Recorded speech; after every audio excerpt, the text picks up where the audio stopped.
Jadi uh, saya tak perlu kenalkan lagi lah, tapi mungkin ada Sifu nak berkata sepatah dua. Sifu? Okey, terima kasih Abang Cermai Bistari, ACB ya, Abang ACB. ACB ya. So alhamdulillah kita bertemu kembali. Hari ini 4 hari bulan Februari bersamaan dengan 22 Jamadil Akhir. Begitu pantas masa berlalu. Zaman Covid ni memang rasa pantas, memang rasa cepat. Jadi kita kena bertindak dengan cepat lah. Ya, Kalau betul. kita tak bertindak dengan cepat, kita akan ketinggalan dan InsyaAllah kita akan menyambut bulan Ramadan dalam 70 hari lagi lebih kurang. Ya. Dan ada kemungkinan kita akan menyambut macam tahun lepas tau. Oh, Tapi okey. bagusnya jimat lah. Supaya nak beli baju banyak-banyak. Betul. Jadi apa topik hari ni sebenarnya Abang Cemar, Abang Okey. Cermai? Okey, topik yang kita cuba kupas hari ini adalah satu topik yang hangat dibual bicarakan, Okey. iaitu sistem ejen. Okey. Jadi sistem ejen ni adalah salah satu cabang entrepreneur, and then kita cuba kupas peluang dan cabaran sistem ejen kebelakangan ini. Jadi uh, dia punya trending sekarang ni semenjak Covid last year. Jadi ramai yang telah dibuang kerja. Okey. Tiada simpanan, Alright. tiada modal untuk berniaga sebab everybody caught by surprise. Alright. Virus tu tiba-tiba datang menjelma. Yeah, Okay? correct, yeah. And then tiada ilmu entrepreneur. Jadi orang-orang yang selama ni makan gaji, selama ni cukup bulan cucuk ATM card di mesin ATM keluar duit gaji. Jadi ramai yang cuba untuk berkecimpung dalam bidang entrepreneur, dan salah satu yang menjadi pilihan adalah sistem ejen. Okey, disebabkan zero cost kalau kita ambil dropshipper, Okey. dan juga minimum cost stock lah Alright. kalau dia jadi ejen. Jadi Betul. persoalan dia sekarang ni, Covid telah memberi peluang kepada syarikat-syarikat dan founder-founder untuk mengembangkan bisnes mereka. Ya, Itu betul. satu angle, dan Betul. angle yang keduanya cuba Sifu kupas peluang sistem ejen ni kepada pekerja-pekerja yang telah telah dibuang kerja disebabkan Covid ni, Sifu. Okay. Alhamdulillah ini satu topik yang amat relevan sekali. In fact, saya kenal ramai rakan-rakan saya pun sudah mula berkecimpung dalam ejen sistem ni. Okey. Kerana setengahnya work from home. Tapi kalau boleh janganlah bekerja waktu bekerja maknanya kena bekerja di luar daripada pekerjaan utama kita lah kalau kita still makan gaji. Alright, so memang betul time COVID-19 itu COVID-19 ini sebenarnya membuka peluang kepada founder ataupun kepada business owner dan juga kepada kita masyarakat yang di luar sinilah. Untuk founder inilah satu masa di mana mereka hikmahnya mereka dapat menyelami ataupun mempelajari satu aspek baru dalam bisnes, terutamanya penggunaan dari segi online business. Bila saya cakap pasal business dia, maknanya merangkumi bukan setakat marketing and sale, tetapi dari segi execution. Saya bagi contoh dari segi training ya. Kalau dulu training kita mesti ada physical one on one, tapi sekarang training kita berada di depan maknanya kita berada di platform online system Alam maya alam maya maknanya kita berada di alam maya. Jadi untuk founder ataupun untuk business owner, inilah masa mereka untuk memperkembangkan bisnes. Saya bagi contoh umpamanya kalau kita dalam construction dan engineering, mungkin kita nak expand kita punya scope kepada trading business ya, di mana kita dapat adjust kita punya business. Kita tidak pergi kepada bisnes yang baru, masih relevan, tapi kita mungkin ada mempunyai specialized ataupun niche produk-produk yang kita boleh buat trading ya, dengan for example dengan group of contractors ataupun developers ataupun warehouse ataupun kita panggil sebagai workshop dan juga assembler lah. Okey. Itu satu. Yang kedua, maknanya kali ni hikmahnya bisnesnya dah keluar daripada sempadan.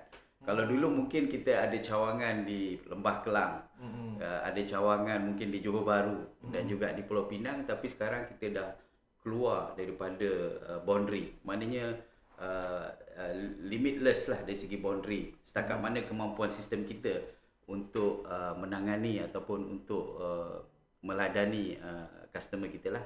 Jadi yang paling penting sekali untuk business owner adalah untuk membuat pilihan skop bisnes dengan cara yang bijak.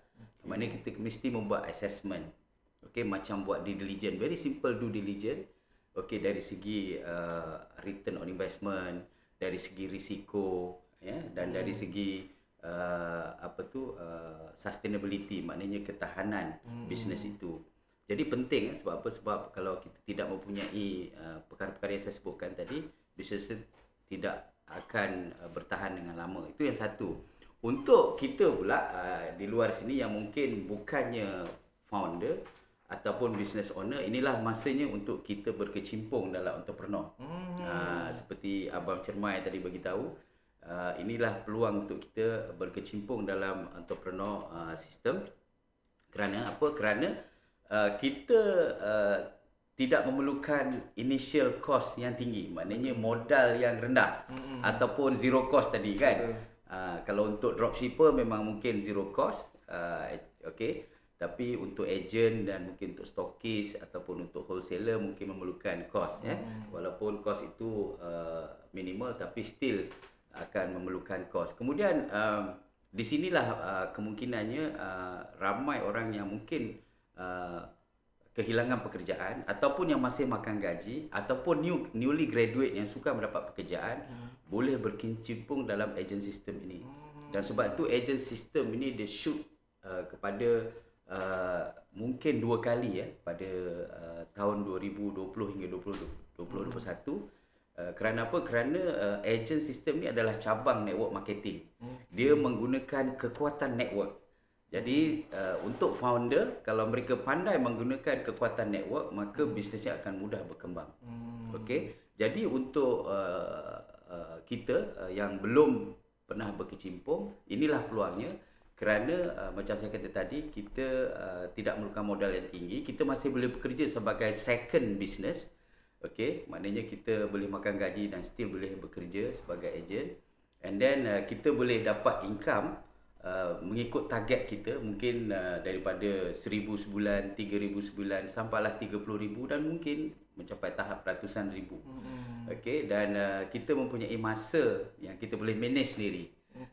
Kalau saya involve juga dalam network marketing, saya involve semasa saya bekerja, saya involve selepas office hours, selepas pukul 7 malam. Okey, saya involve dalam network marketing dan ia amat efektif. Yang penting sekali adalah berapa banyak masa yang kita nak allocate. Okey. Tapi untuk mereka yang nak berkecimpung dalam agent system, ada 3 perkara utama perlu mereka analyse. Yang pertama, kita buat analisis sedikit, apakah produk atau services yang kita nak pilih. Tak boleh So, katalah kita buatlah sedikit analisis. Kalau kita nak buat produk ataupun services, kita pilih. Umpamanya orang kata nak buat business produk healthcare ni bagus. Kesihatan. So, sebab semua orang memerlukan. Okey, kita boleh pilih, tapi kita kena pilih the next one kita akan pilih company lah. Okey. Kemudian kita mungkin nak memilih yang berdasarkan kepada minuman umpamanya. Siapa yang tak minum kan, ataupun berdasarkan makanan, ataupun berdasarkan kepada beauty. Semua ni adalah produk-produk yang manusia perlukan. Kalau kita perlukan yang ini, baik, tapi kita pilihlah produk-produk yang kita lihat produk ini boleh sustain untuk masa yang lama. Itu yang pertama dari segi produk. Yang kedua adalah dari segi company. Kita memerlukan company yang mempunyai sistem. Sistem dari segi distributionnya, dari segi research and developmentnya. Sebab kalau company itu tidak mempunyai R&D, maka produknya tidak boleh berkembang dan tidak boleh fight, tak boleh compete di market. Sebab produk ni evolve begitu cepat, especially untuk produk-produk yang sama. Katalah kita membuat beauty produk kan. So banyak company luar sana buat beauty product. Kalau kita tak inovatif dengan punya research and development, maka kita akan ketinggalan. Jadi company itu penting, juga mesti mempunyai finance yang kuat. Kita tak nak company yang terlampau banyak hutang umpamanya. Kan. So ini mungkin tak sesuai untuk kita agent yang nak bertahan lama di dalam satu company. So pertama produk, yang kedua company, dan yang ketiga of course yang paling penting untuk kita lah, iaitu the marketing plan dia ataupun commission dan bonus. Adakah commission dan bonus itu cukup untuk menapati target kita? Dan yang paling penting kat sini sebenarnya kita perlu mencari satu company yang boleh memberi kita insentif. Sebab agent dengan insentif ni sinonim, dia tidak boleh dipisahkan. Jadi kita sebagai manusia, kita always minat untuk continue to contribute bila ada motivasi, bila ada insentif. Jadi itulah dua aspek, dua sudut di mana dalam time COVID-19 ini memberi manfaat kepada founder ataupun business owner, dan juga kepada agent, iaitu orang-orang yang ingin mengambil peluang dalam agent system ni. So itu salah sedikit sebanyak kupasan saya, sebab mungkin ada banyak lagi soalan. Jadi yalah, kita hanya mempunyai 40 minit je untuk kupas 4 ataupun 5 soalan ni, tapi sistem agent sekarang ni dah jadi trending. And then dia trending ni sebab sistem agent ni sebenarnya dah lama bertapak kan Sifu. Dia sebenarnya adalah network marketing. Network marketing ni dah yalah since forever lah kan. Jadi penerimaan orang ni lebih terbuka lah, sebab dia kata sistem ni bukannya sistem yang baru kan, dia dah bertapak lama dah. Jadi founder mengambil kesempatan lah, bukan mengambil kesempatan ni, maksud saya tu mengambil peluang lah. Sale dia naik. Daripada ratus ribu menjadi jutaan sebulan, dan sekarang ada juga yang kita dengar sales dia mencecah jutaan setiap minggu. Tetapi kedengaran pula daripada komen dan komplain daripada customer. Yang mana stok lambat sampai, agent kena bash. Kau janji kan this week, but then HQ lambat sampai. Jadi soalan saya, apa komen Sifu bila mana demand tu dah and then tapi disebabkan COVID ni, supply chain tu dah disrupted, dah terganggu. Jadi apa komen Sifu? Soalan ini juga amat relevan kerana apa? Bila kita cakap pasal supply yang disrupted, dia tidak hanya berlaku di zaman COVID-19 ni. Dia berlaku even sebelum pre-COVID dan juga even nanti pasca COVID. Jadi bila kita cakap pasal supply disruption ini berlaku setiap masa, tapi mungkin sekarang ini dia menjadi satu trend yang lebih kerana apa? Kerana bisnes berkembang dengan begitu pesat sekali. First thing adalah apa-apa pun saya selalu share dengan Abang Cermai, apa-apa pun yang kita nak buat, kita mesti analyse. Kita analyse apakah underlying root cause dia yang menyebabkan supply tu disrupted. Kan, so kalau kita tak ada, nanti kita jump to conclusion. Kadang-kadang semata-mata kita dengar komplain daripada customer, mungkin isolated cases, mungkin hanya satu customer untuk that specific event. Mungkin juga dia komplain daripada agent yang tak puas hati. Kan, yang kadang-kadang mungkin kita boleh tangani dengan cara kita bersemuka dengan agent kita. Atau adakah disebabkan oleh perkara-perkara yang major. Kalau tadi customer ramai komplain, bermakna ia satu masalah. Kerana apa? Walaupun dia membuat keuntungan yang berjuta, tapi dia tak akan tahan lama. Besok kita akan lihat founder tu tutup kedai. So dia tidak boleh menidakkan feedback ataupun komen ataupun komplain. So dari segi agent system ini, perlu saya nak berkongsi di sini. So normally kita ada 3 perkara utama yang kita lihat bila kita membuat sesuatu lah dalam bisnes. Yang pertama dari segi apa yang kita panggil sebagai process and tools. Proses dan juga peralatan kita. So sebab tu kita perlu daripada manufacturing, distribution, marketing, sale dan juga kepada customer service, semuanya perlu ada proses yang mana kita SOP kan. Dan SOP ini kita perlu letak sebagai hard copy kita, manual kita dan juga di dalam sistem. So kita mesti ada satu sistem yang kita boleh automate kan ya, supaya kita boleh menangani demand yang begitu tinggi. So dari segi proses and tool, kedua dari segi sistem.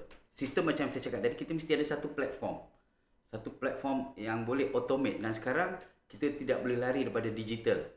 Okey, kalau kita ada sistem yang mana kita gunakan online marketing, yang mana kita menggunakan online business, tetapi kita tidak ada analytical, iaitu digital analytic dalam sistem tu, mungkin kita tidak boleh maju dengan lebih cepat. Kerana apa? Kerana digital analytic akan membantu kita untuk membuat monitoring, supervisory, prediction dan juga mungkin prescription.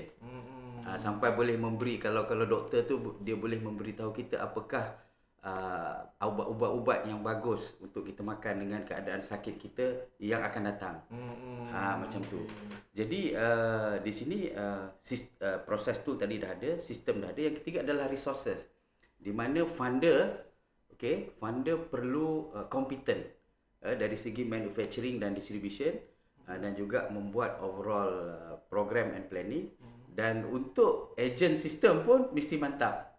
Jadi untuk mantap tu kita perlu latihan. Kalau dari segi business tadi, sebab tu kita ada support system. Support system kita ada dua. Satu, business support system, di mana kita business owner memerlukan mentor, memerlukan coach, memerlukan training and development. Ya. So kat sini kita akan memantapkan dari segi production, manufacturing dan distribution. Kemudian dari segi agent, kita perlu agent support system. Agent support system ni banyak kita tak ada. Sebab kita macam tadi kan, funder mengambil peluang hanya nak untung dia saja.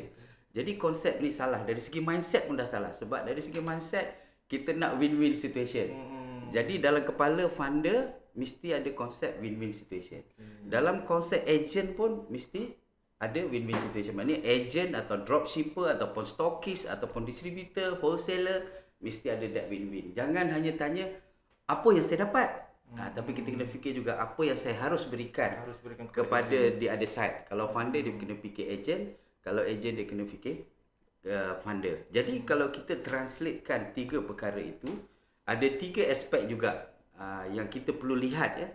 So yang pertama sekali adalah dari segi production and distribution system, di mana kita memerlukan SOP. Okay, SOP for example, macam mana nak produce just in time product. Maknanya demand. Kalau demand banyak ni, maknanya manufacturing ready untuk menyediakan kuantiti atau amount yang ada. Just in time ni dikenalkan oleh syarikat-syarikat Jepun lah. Jadi maknanya kat situ kalau kita nak bersikap semedikian, ya, maknanya kita lebih efisien dari segi kerja, maknanya kita perlu ada sistem yang mantap. Sistem tadilah yang saya mention tadi, ada sistem yang mantap, resources yang mantap, dan proses pun kita dah SOP kan. Ya. So maknanya kat sini pengurusan yang cekap juga perlulah dari segi resources. Okey, yang kedua adalah dari segi pengurusan pesanan produk daripada di other side lah. Kalau tadi daripada segi funder, dari segi distribution pula ataupun ordering system ataupun ordering management perlu mantap. Kerana customer dia nak cepat, dia nak on time. Satu, kedua dia nak bagi feedback. Kadang-kadang produk tu ada defect. So bagaimana kita react dengan produk yang defect? Kemudian adakah refund system di situ? Ada. Saya sendiri pernah mengalami for example food delivery. Saya pernah banyak kali kepada satu food delivery yang saya tak payah sebutlah kat sini. Tapi saya sampai sekarang saya tak pakai lagi food delivery tu kerana dia tidak mempunyai refund. Saya ditipu, tak refund pun. Tapi bila saya order, saya hanya dapat tahu sejam 2 jam selepas saya order baru bagi tahu produk tu tak ada. Atau makanan tu tak ada. Jadi saya sebagai klien, customer memang saya dah serik. Jadi saya tak akan ulang. Kita kena ingat dalam bisnes apa pun, traditional business atau network marketing business, kita perlu repeat business. Kita perlu repeat customer. Jadi kalau kita tak pergi ke arah itu, jadi bisnes kita tak lama. Bisnes kita tak boleh sustain. So kita perlu ada sistem, di mana macam mana daripada ordering system, daripada feedback system, daripada pesanan, kan dan sebagainya lah. So platform pun sama, kita perlu automate kan. Jadi kita tahu macam mana kita nak track ordering setiap hari umpamanya, daripada mana, kawasan mana. Jadi senang untuk kita memberi feedback dan kita menganalisa. Okay. Yang ketiga adalah dari segi pengurusan ejen. pengurusan ejen kita kena lihat. Kerana apa? Kerana walaupun kita punya produk yang mantap, tapi kalau ejen kita tidak dilatih, di mana kita tidak membuat engagement yang sepatutnya. Engagement ni perlu dengan ejen, sebab ejen ni dalam network marketing ni memang ejen adalah nadi. Okay, so kalau mereka demotivated, mereka tak nampak hala tuju kita, tak nampak hala tuju mereka, mereka akan stop atau mereka akan slow down. Jadi kita kena selalu engage, kita kena selalu dapatkan feedback daripada mereka. Jadi pengurusan ejen ni bermula daripada kita register ejen itu. So maknanya kriteria yang macam mana yang kita nak pilih ejen tu. Okay, sampailah kita memberi development, training, dan hinggalah kita membuat engagement untuk mendapatkan feedback dan untuk memberi insentif dan motivasi kepada mereka. So 3 perkara tu penting untuk kita tanganilah supaya kita tidak ada supply chain disruption. Okey, jadi saya suka untuk memetik Sifu punya statement tadi. Jadi HQ jangan kerja dia asyik nak cari ejen sajalah. Okey. Pandai. Ya betul. Jadi apa nama dia nak kena balance lah enrollment ataupun recruitment agent ni adalah berkadar langsung dengan production forecast dia lah. Okey. Jadi sistem agent ni dia mempunyai kriteria yang unik lah. Ni sebab nampak tadi ada multiple layer, HQ ada dia punya portfolio, agent pun ada nak kena contribute. Jadi HQ ataupun founder ni dia tak semestinya menjadi seorang entrepreneur sahaja, tetapi mesti menjadi motivator lah. Sebab tadi Sifu ada bercakap pasal perlu maintain ejen-ejen ni motivated lah. Jadi apa komen Sifu ataupun boleh tak Sifu ulas karakter seorang product founder dan juga apa keperluan ataupun karakter seorang ejen untuk dia menjadi berjaya dalam sistem ejen? Wah, ni actually soalan yang very broad. Tapi saya cuba jawab sedikit-sedikit. Okay, bila kita bercakap mengenai karakter, bila karakter ni saya suka relate kepada leadership. Sebab kita nakkan seorang karakter yang mempunyai leadership yang mantap, authentic leader. Maknanya leader yang genuine, yang daripada hati kita, bukan leader yang hanya seremonial, hanya mengambil peluang untuk being visible sahaja. It's okay to be visible, tapi kalau nak berlakon tu tak baguslah. Maknanya kita tak genuine. Okay, bila kita cakap sebagai karakter seorang leader, so saya selalu berkongsi ada 3 perkara. Yang pertama, apa yang ada dalam diri kita, iaitu pertama kita mesti ada compelling desire dan iron will. Maknanya kita ada kemauan yang tinggi. Kita nak sangat. Yang kedua, kita ada passion and belief. Dan macam mana kita nak ada passion dan belief telah pun saya huraikan dalam banyak sesi lah. So benda tu penting dalaman kita. Di luaran pula seorang leader, karakter yang diperlukan adalah untuk mereka sentiasa positif. Mereka sentiasa proaktif dan mereka sentiasa kreatif. Itu behavior yang kita nak exhibit, yang nak kita pamerkan di luaran. Dan yang 3 adalah leadership action, di mana kita mesti walk the talk. Kita lakukan apa yang kita cakap. Dan kita talk the walk. Jadi itu ciri-ciri seorang leader di mana dia genuine, dia buat apa yang dia believe, dia buat apa yang dia cakap. So itu dari segi karakteristik. Kemudian dari segi mindset untuk pihak founder dan juga pihak agent, dia mesti mempunyai mindset yang sama, iaitu win-win. Kalau kita tak mempunyai win-win, memang maknanya tak boleh sustain relationship dan bisnes antara mereka. Jadi bila kita cakap pasal karakter tadi, mungkin satu lagi aspek yang Abang Cermai nak tahu adalah dari segi kriteria atau ciri-ciri. Mungkin yang itu lebih tepat. Okay, ciri-ciri atau kriteria untuk founder actually panjang lebar lah. Tapi saya ringkaskan sedikit sebanyak. Yang pertama, dari segi relationship with the agent, dia mesti senang dihubungi. Bukanlah maknanya the actual founder, tetapi at least the headquarters. Katalah headquarters ada customer service. So kita ada representative yang mewakili founder dan juga mewakili headquarters untuk mendengar komen atau feedback yang baik dan feedback yang tak bagus lah. Jadi kat sini memang senang dihubungi. Itu kriteria sebagai founder. Kemudian dia willing untuk spend dari segi marketing dan promotion. Kerana apa? Kerana 80% marketing dan promotion ni founder kena dictate. Sebab apa? Sebab kita nak standardize the way kita approach the customer. Kita nak macam mana customer nak tengok kita. Sebab itu berkenaan dengan branding. Kalau kita bagi terlampau luas kepada agent dan juga kepada dropshipper, kemungkinan mereka tidak nampak apa yang kita nak nampakkan. Okay, sebab brand itu penting. Jadi promosi dan marketing, the flyer, the bunting, the copywriting in the social media, semua kita kena prepare standard. Okay, dan the next 20% tu agent dengan dropshipper akan buat, mungkin dia marketkan dengan cara mereka sendiri. Ya, so tu dari segi marketing. Kemudian dari segi quality product. Quality product pun penting, ataupun quality services. Kalau dia buat business services lah, so maknanya perlu maknanya kita perlu ada standard untuk improvekan, ada R&D dan sebagainya supaya produk kita akan semakin mantap. Dan yang ketiga, seperti Abang Cermai selalu buat lah, saya lihat dalam Facebook, iaitu selalu kita membuat sharing bersama ejen. Kita membuat Facebook Live. Jadi kalau Abang Cermai hari ni ada kita panggil sebagai beverage punya kios, kita just berdiri kat situ, kita introduce dan kita kenalkan kepada ejen, okay, ni produk ni apa khasiatnya umpamanya, kan, apa komponen ataupun ciri-ciri air yang kita nak promotekan dan sebagainya. Jadi kat situ bukan setakat kita promotekan kepada kita punya potential customer, tetapi kepada agent system kita. Dan jadi kita connect kat situ. Maknanya kita connect juga dengan agent kita dengan cara kita membuat Facebook Live dan sebagainya, dan malah kita membuat face to face, iaitu engagement. Okay, kadang-kadang setiap minggu kita untukkan at least 1 minggu untuk kita engage. Let's say distributor di kawasan Northern, di kawasan Southern, di kawasan Lembah Kelang, di Sabah, di Sarawak. So kita untukkan untuk mereka.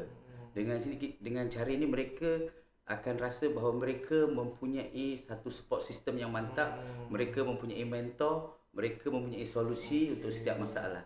Kat sini ramai actually founder dan headquarter tak buat. Sebab dalam network marketing ramai orang yang tak tahu benda ni. Ketiga, kita mesti jaga after sales service.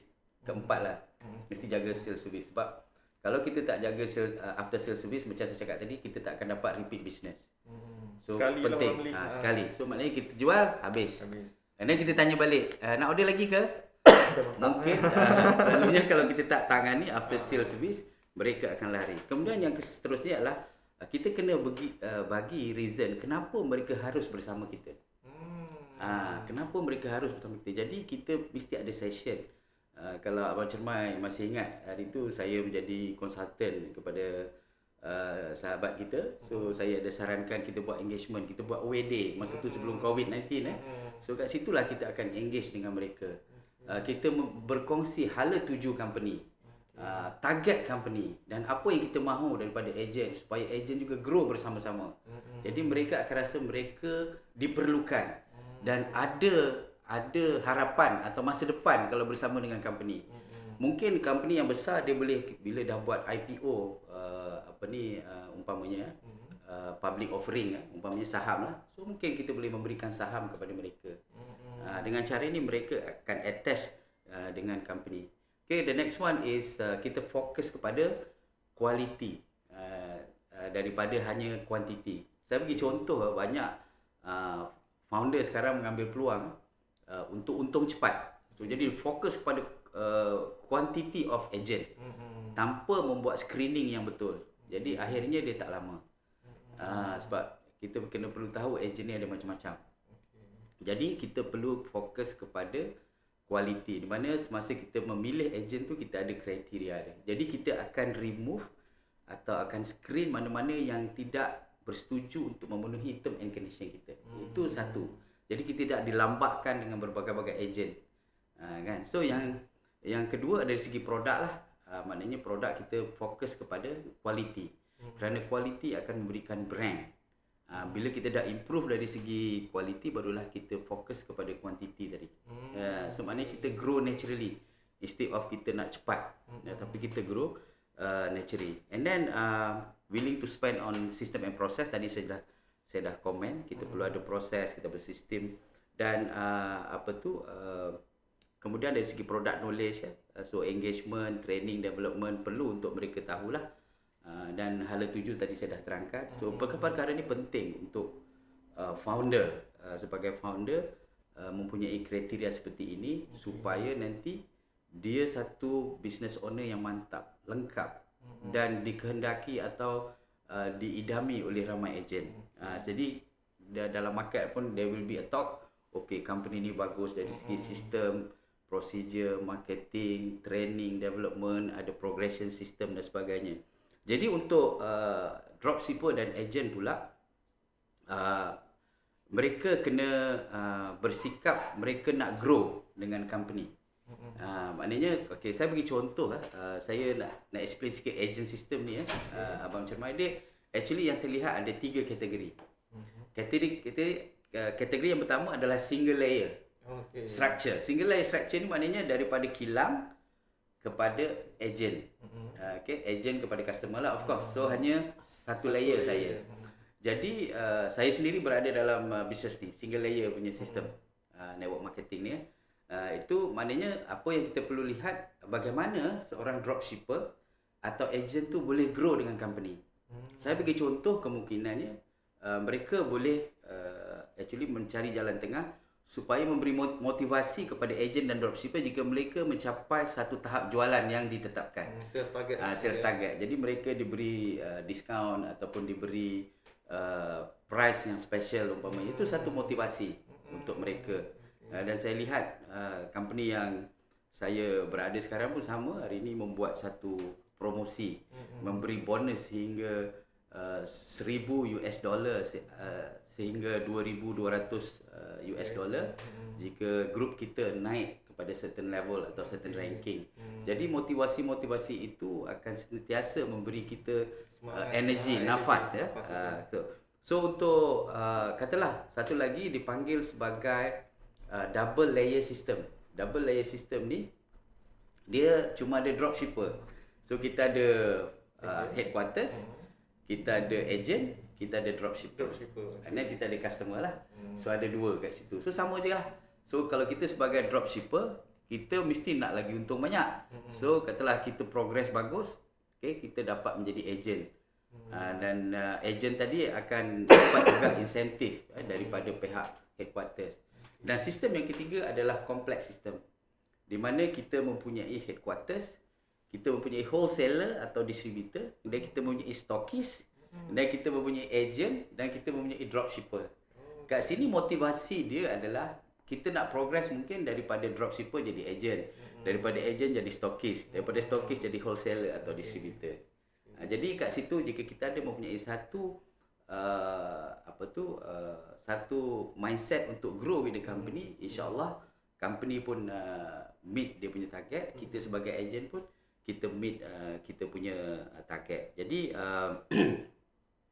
yang paling penting sekali adalah untuk kita lihatlah apakah reward, apakah insentif, apakah upgrading system yang ada supaya win-win situation itu dapat kita lakukanlah.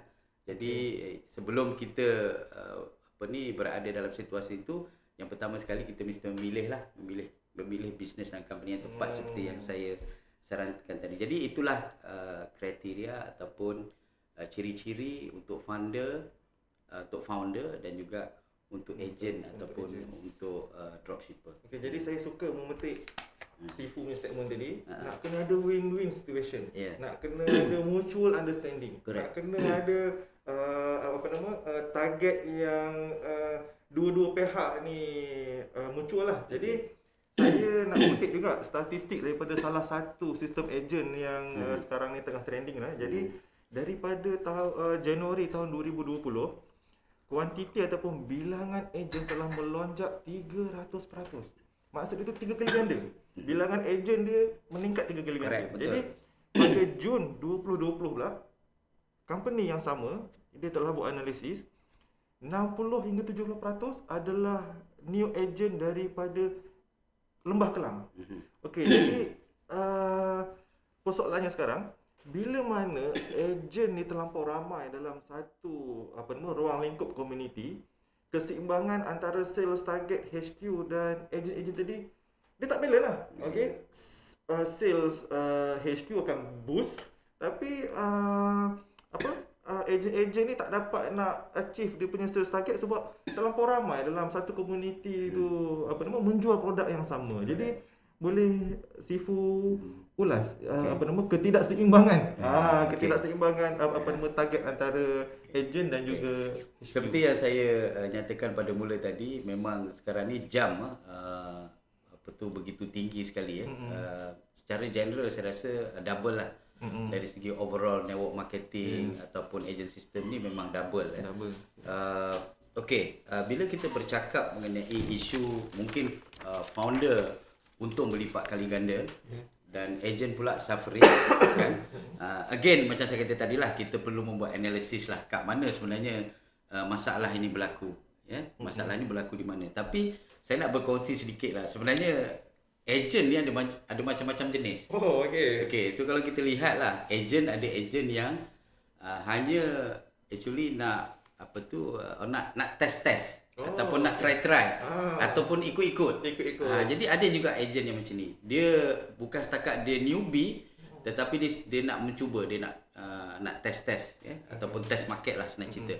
Kemudian ada yang short term, ada yang jenis touch and go. Dia mengambil peluang untuk short term, short gain. Dia tengok keadaan tak okey, dia pergi kepada produk lain.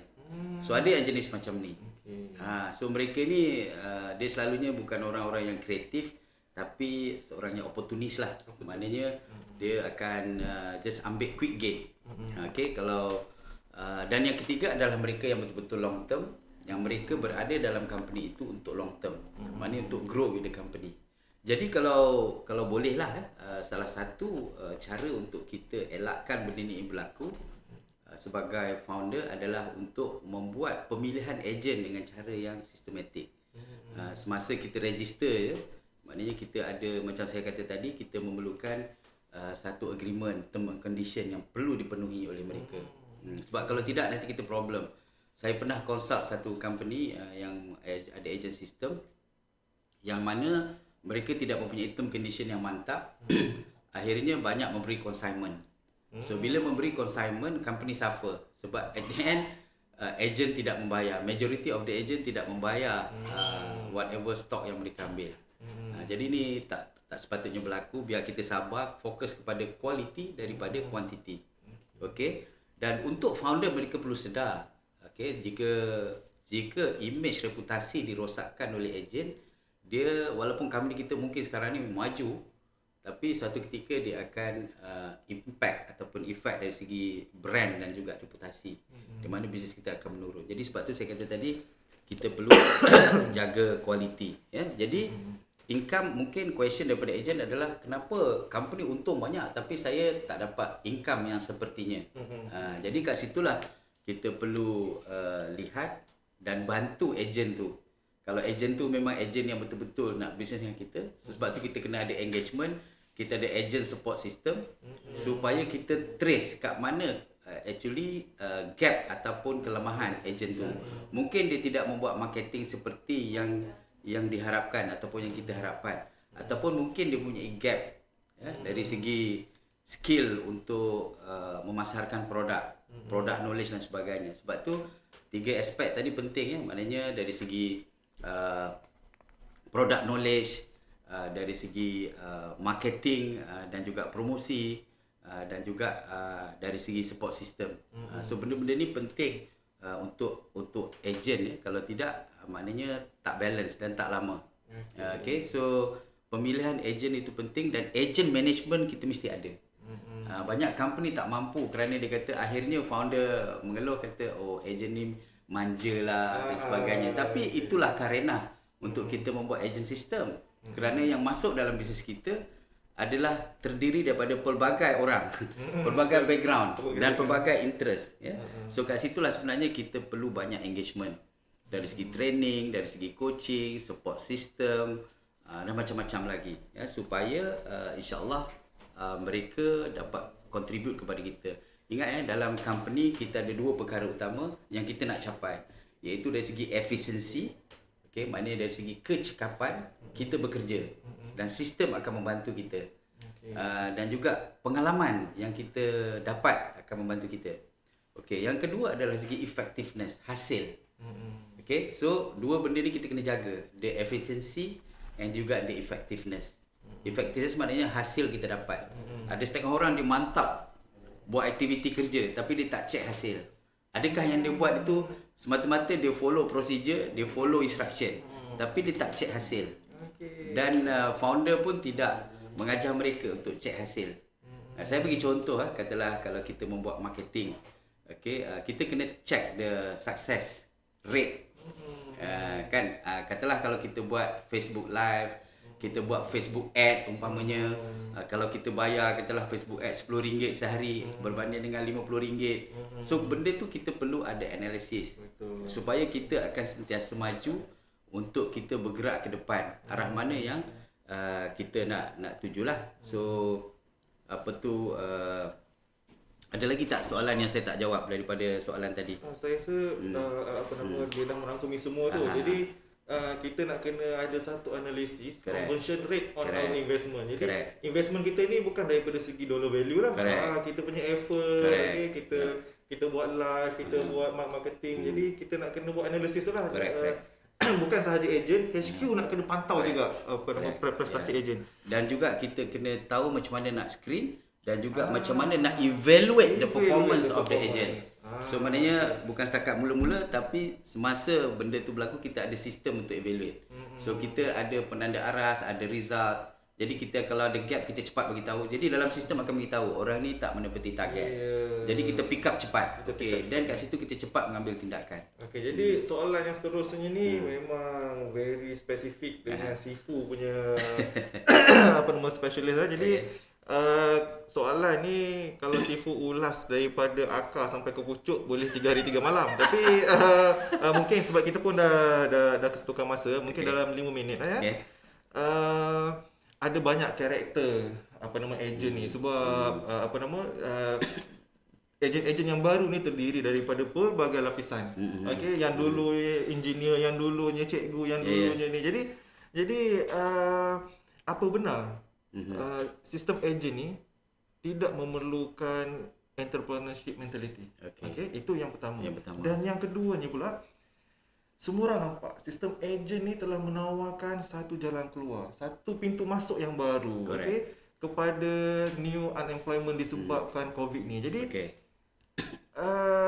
founder dan ejen tak boleh berdiri sendiri. Jadi apa insentif dan inisiatif daripada pihak berwajib, daripada kerajaan bila nampak ini adalah jalan keluar, adalah salah satu jalan keluar daripada unemployment disebabkan COVID ni, Sifu? Alright. Wah, itu soalan yang meluas tapi saya rasa boleh saya kupaskan sedikit. Pertamanya dari segi apa yang kita panggil sebagai ciri-ciri entrepreneur lah. Kalau kita melihat definisi entrepreneur, sesiapa yang melihat Facebook Live ni yang mungkin masih lagi terfikir-fikir untuk menceburi bidang agent system atau network marketing system ni atau direct selling system ini, perlu saya nyatakan definisi entrepreneur adalah mereka yang menguruskan, mereka yang operatekan dengan cara mengambil risiko. Operate and manage dengan mengambil risiko dalam bisnes dengan menghadapinya dengan menggunakan kreativiti dan juga inovasi. Itu adalah entrepreneur. Sebab tu kita tak panggil businessman. Businessman ni kita lihat sebagai orang yang nak buat duit saja. Tapi entrepreneur dia mempunyai ciri-ciri yang tertentu. Jadi kalau kita lihat agent system, adakah kita manage? Ya. Adakah kita operate? Ya. Adakah kita mengambil risiko? Risiko masa, risiko macam-macam lah. Kemudian adakah kita perlu inovatif? Perlu kerja. Jadi agent system adalah satu cara untuk kita memulakan karier kita sebagai entrepreneur.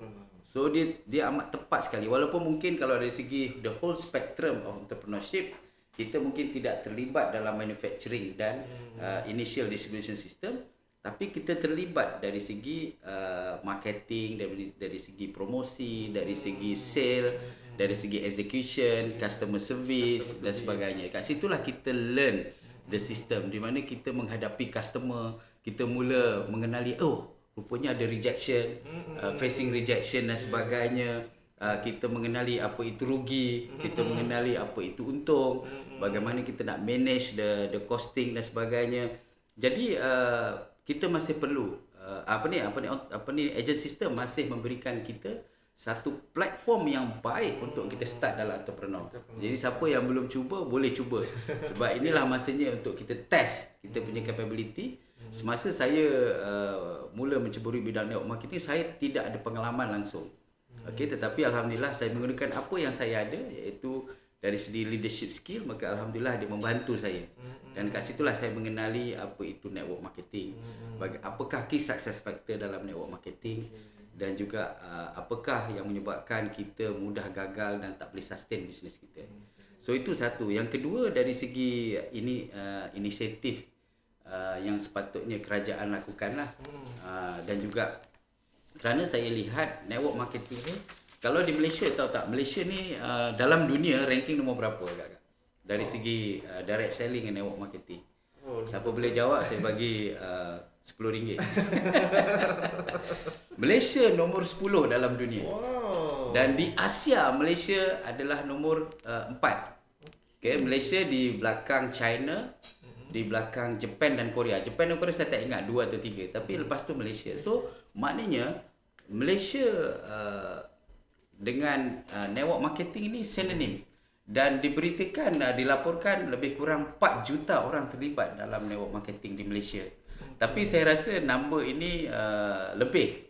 Okey, sebab kalau kita lihat dalam entrepreneur sendiri, dalam SME industri mempunyai 1 juta company, mempunyai lebih kurang 10 juta pekerja. Okey, dan direct selling ini actually juga dilakukan oleh orang yang bekerja di SME kan. Kan, jadi saya rasa bilangan dia amat tinggi. Dan statistik pada tahun 2020, tadi Abang Cermai pun dah mention, dia naik, ada yang 200%, 300% dan sebagainya. 2020 kerajaan memperoleh lebih daripada 20 bilion pendapatan daripada direct selling, daripada network marketing, daripada agent system. Jadi tahun ini diberitakan akan mencapai lebih daripada 25 bilion. Mungkin boleh mencecah 30 bilion sebagai menggantikan conventional business atau traditional business yang menurun. Ya.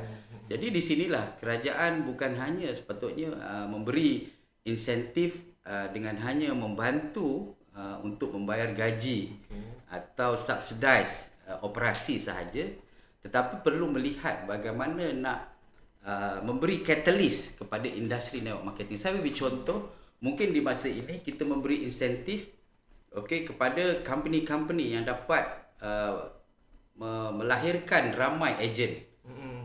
Kan maknanya daripada sini mereka akan berusaha untuk membantu mereka yang kehilangan kerja, membantu mereka yang belum mempunyai kerja, dan membantu mereka yang nak mempunyai second income, third income dan sebagainya. Jadi insentif ini harus diberikan kepada syarikat-syarikat ataupun founder-founder yang mempunyai sistem yang mempunyai structure sistem yang kita panggil sebagai agent system ini.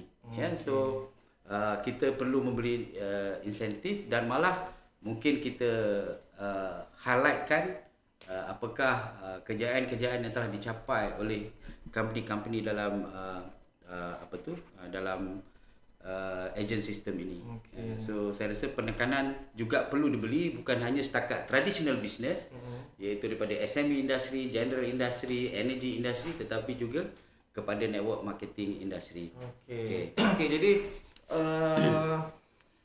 kita sekarang ni berada di fasa kita sendiri berevaluasi bila kita hidup bersama dengan COVID. Kita ada new way of life, new way of doing business, and then customer pula have their own new way of shopping kan. Kalau dulu membeli baju, membeli makanan, pergi ke pasar raya, tapi sekarang ni semua online. Jadi sistem online ni telah memartabatkan, sebenarnya telah meningkatkan potensi untuk network marketing dan juga sistem agent ni grow. Correct. Jadi kat situ kita boleh kupas, kita boleh buat analisis mengatakan new way of life of COVID ni telah membuka peluang kepada sistem agent ni. Tapi saya memetik last week punya Sifu punya statement, our rate of change kan dunia berubah apabila diri kita ni our rate of change is less than the rate of change dekat luar sana, kita akan ketinggalan. Jadi mungkin Sifu boleh dalam 2 minit lah 2 minit summarize lah Sifu. Okay. Actually kenapa orang berada dalam agent system kerana mereka nak senang untuk mendapat keuntungan dengan lebih cepat. Okay, sebab dia menggunakan the leverage on the network marketing.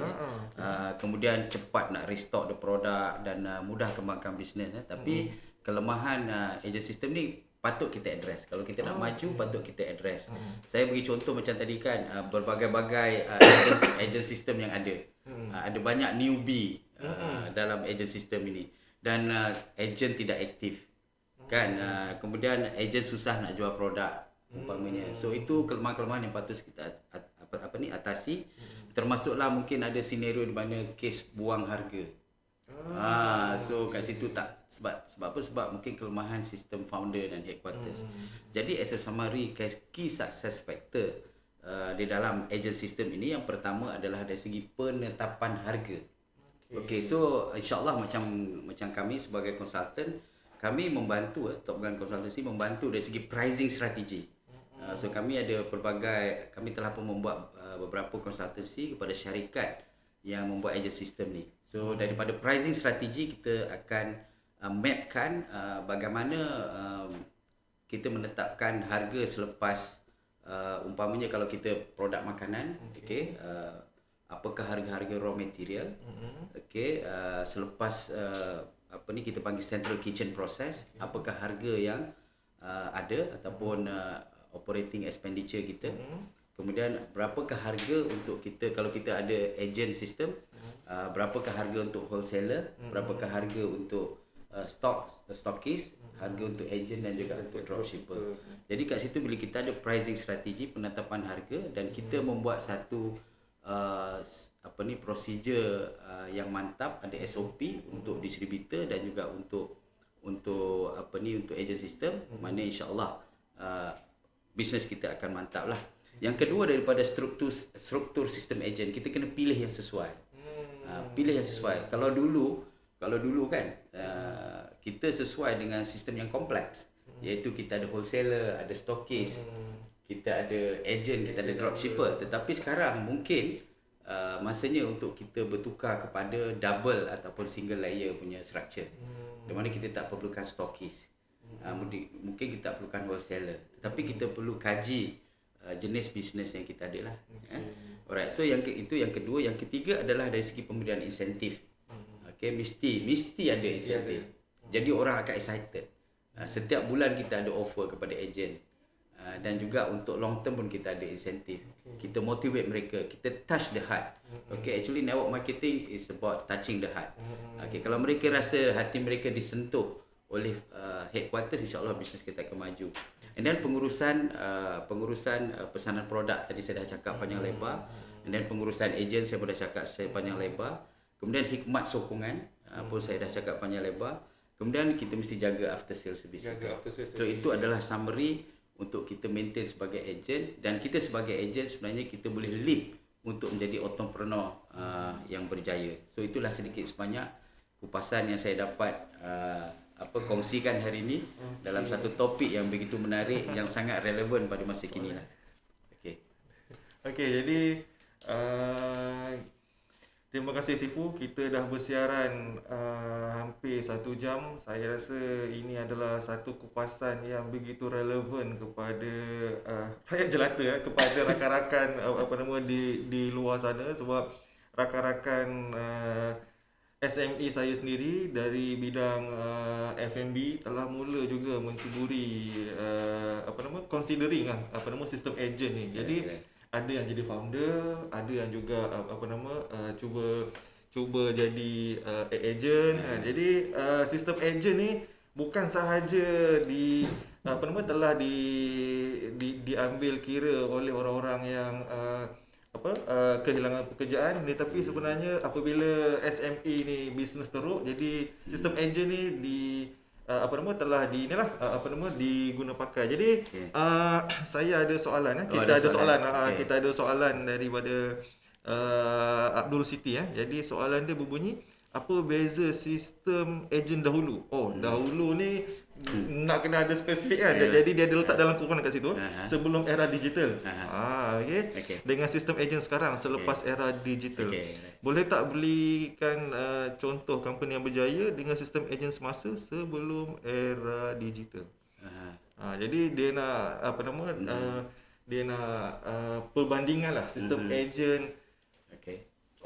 pre-digital dan juga era digital. Okey, saya jawab secara ringkas ya.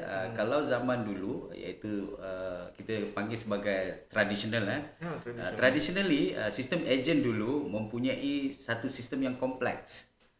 Okey, kerana apa? Kerana kita tidak mempunyai platform online seperti sekarang. Kita tak mempunyai digital system seperti sekarang. Jadi kita perlukan banyak wholesaler.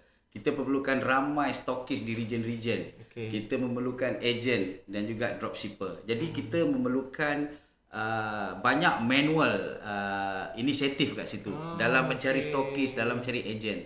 Sebab tu dulu complex system is the best. So sekarang ini kalau kita lihat complex system mungkin sudah tak berapa relevan sebab kita boleh reach out kepada community direct. Betul. So mungkin even dropshipper pun kita tak perlu. Maknanya kita just ada agent system. Sebab agent ni kita boleh tune dia lebih kepada dropshipper atau dia lebih kepada agent ataupun macam mana kan. So mungkin kita hanya ada single layer saja. So single layer, dual layer is more relevant nowadays. Dan kita lihat produk seperti memasak, kita punya baju yang yang Sabela, Tapagoyok, Sabela semua tu, itu adalah contoh-contoh di mana mereka menggunakan digital system iaitu single ataupun double layer structure.